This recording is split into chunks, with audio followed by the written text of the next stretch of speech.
தேர்தல் ஆரம்பிச்சிருக்கு, வீட்டுக்கு வீடு போய் இப்ப வாக்கு போடுங்க விழிப்புணர்வு பண்றதுக்குள்ள நாக்கு தள்ளி போயிருது. ஆமா, இது 17வது தேர்தலா, ஜனநாயக கடமை திருவிழாவா? நம்ம எவ்வளவுதான் மக்கள்கிட்ட போய் கத்துனாலும் அம்மா அப்பன்னு கூப்பிட்டு வேற மாதிரி. யாரு? ஐயா வணக்கம்யா. சொல்லுங்க சொல்லுங்க, என்ன எங்க இருந்து வரீங்க? என்ன ஒண்ணும் இல்லைங்கய்யா, இந்த ஓட்டு போடுறதோட முக்கியத்துவத்தை குறிச்சு வீடு வீடா நாங்க விழிப்புணர்வு பண்ணிக்கிட்டு இருக்கோம். உங்க ஓட்டு போடணும்னு சொல்றதுக்காண்டி தான் நாங்க வந்திருக்கோம். இப்ப சொல்லுங்க, விழிப்புணர்வா எனக்கு சொல்லுங்க. இல்லைங்கய்யா, நீங்க ஓட்டு போடணும் அப்படிங்கறதுக்காண்டி தான் உங்களை வலியுறுத்துறதுக்காண்டி வந்திருக்கிறோம். சரி, ஆமா, நீங்க ஓட்டு மறக்காம போட்டுருங்கய்யா. ஆனா ஓட்டா நான் ஏன் ஓட்டு போடணும்? ஏங்கய்யா, என்ன உங்க ஊர்ல எதுவும் தண்ணி வரலையா உங்க வீட்டுக்கு? அதை பத்தி எனக்கு என்ன? ஏன் அப்புறம் கரண்ட் வசதி எதுவும் இல்லையா?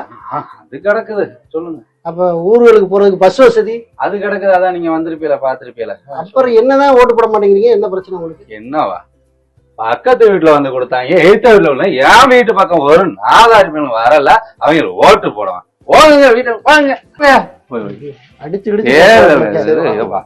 போங்க, நிம்மதியா தூங்க விடுறாள். நம்ம தேர்தல் விழிப்புணர்வு கொடுக்கலாம். அந்த ஐயாவுக்கு தேர்தல்லாம் என்னன்னே தெரியல பார்த்தீங்களா? இதை பத்தி என்னென்ன நீங்க மக்கள் கருத்து சொல்றீங்க? என்னைக்கு மக்கள் பணத்திற்காக தன்னோட வாக்கை விற்க ஆரம்பிச்சாங்களோ அன்னைக்கே அவங்களுக்கான உரிமை என்னங்கிறது தெரியாம போச்சு. நம்ம நாடு மக்களாட்சி தத்துவத்துல இருக்கு. இப்ப நமக்கான நல்ல தலைவர்களை தேர்வு செய்யக்கூடிய முழு அதிகாரமும் நமக்கு தான் இருக்கு. அது எதன் மூலம் கிடைக்குது?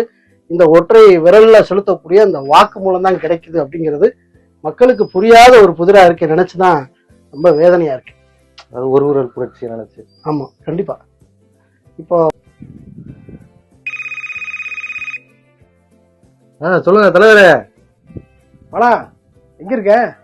ஏரியா ஃபுல்லா பணம் கொடுத்துட்டு இருக்கேன்பா, சீக்கிரம் வாப்பா. என்னது? ஓ அப்படியா?